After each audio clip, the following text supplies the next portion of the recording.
you've seen the other side of the fence, and now, of course, started Uno Mantra. You've seen the other side of the fence.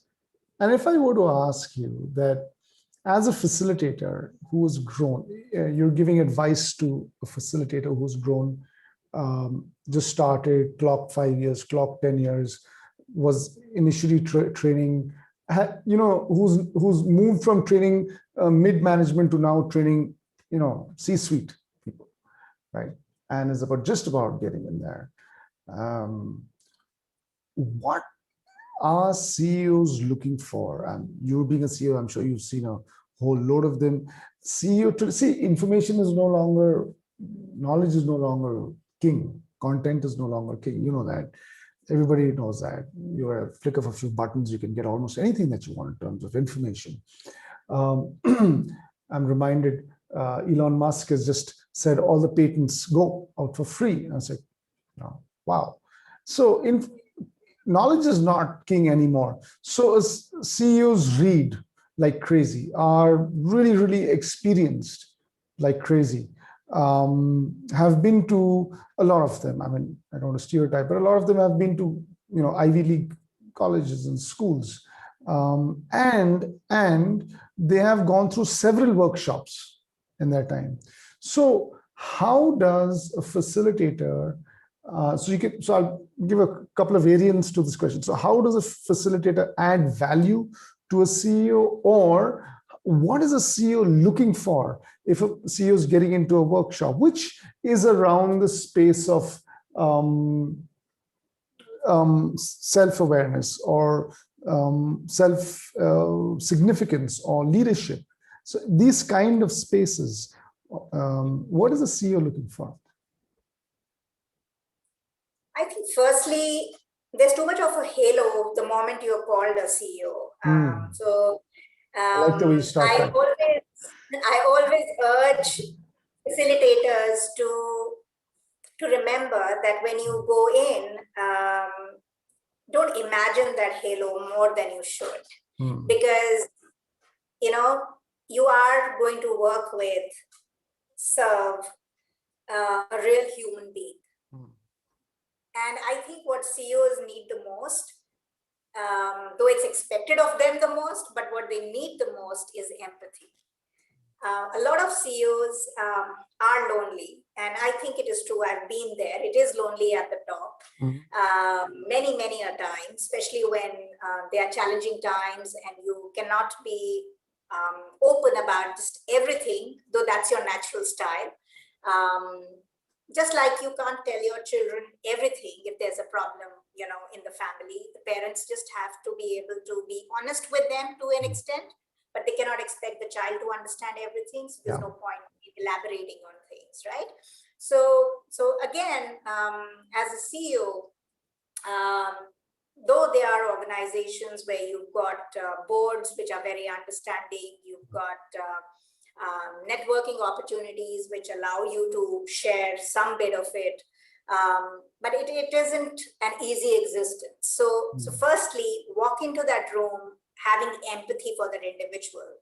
So what does that mean, empathy? And maybe if you can give us an example, if something comes to your mind right now. Yeah. So what does empathy mean in this context? Yeah. So I'll give you an example. So you mentioned Ivy League. You mentioned, coming from a pedigree, coming from the best of schools. I worked with founders and CEOs like that.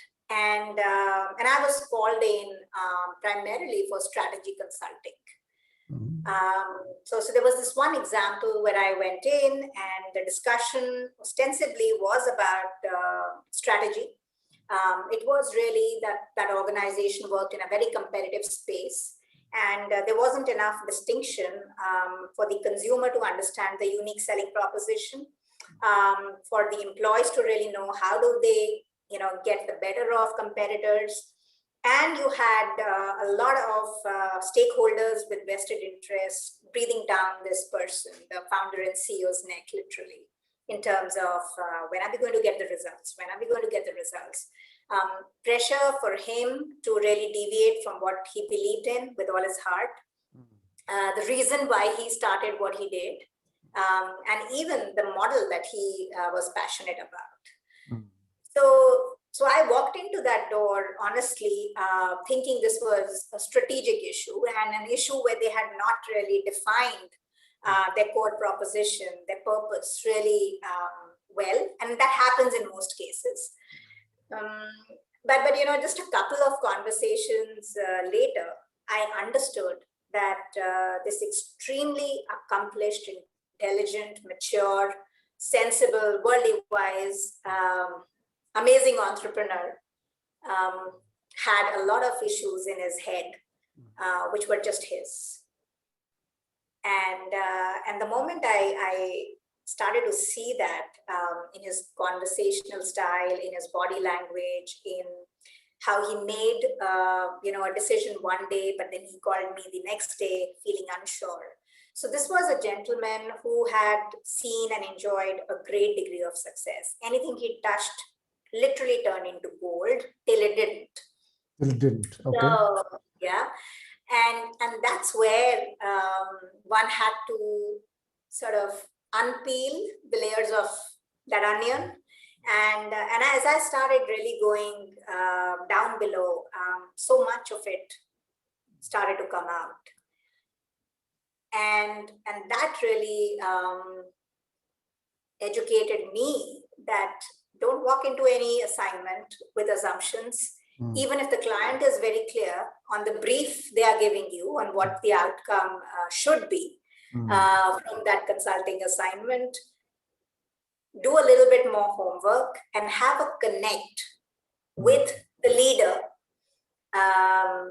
his personality, his vision, and the leadership team, because leader and their plus ones, I think that's where a lot of magic happens, and that's where a lot of the debacles begin as well. So, so if you start looking at the symptoms without addressing the core of what's really causing the problem, that's really what creates an issue. And once I was able to have that sorted out in my mind and in his mind, he suddenly opened up. And the conversations we had were very far removed from company strategy. But we both realized that if we don't unpack that for him and help him navigate that bit about himself, he cannot take the company to the next level. That's where he was stuck. And the moment he started to understand that, he connected back with his core, because that's where he was feeling all over the place. He was feeling lost. One could really see him back in action and how. So that's where I would urge every facilitator, every coach, every consultant to not walk in with assumptions, not thinking it's a haloed individual who will have everything under control. Yeah. And thirdly, the only thing they need to bother about is the functional part of the transaction they are getting into. It's always more than that when you work with people, because hey, organizations are also made of people. So before you really can support someone on their own journey, I think it's very important to know where they come from, where they want to go, and then how can you be a catalyst in supporting them to live that journey and to really navigate that with everything that's going in them and around them. If I may paraphrase that, saying not end to end of what you said, but some of the chunks that really stood out for me. So the first thing is, when it comes to empathizing with the CEO, the first thing is knowing that the halo is so big and not bigger. This person is lonely at the top. So going in there with that. Second, knowing that, I'm saying the necessary condition is knowing your job, knowing what it's about, and having the requisite experience, but also then getting an understanding about the pressures that this person is under. And I think what stood out for me while you were explaining this is the value ranking that the CEO is going through. I value something a lot, but the realities of the world, and then I have to constantly reprioritize and rank. Okay, this is my number one value, but hold on a second. I have to value rank that lower and value rank something else higher. And I think that's something that one could keep a year out for, whether it's in training or coaching.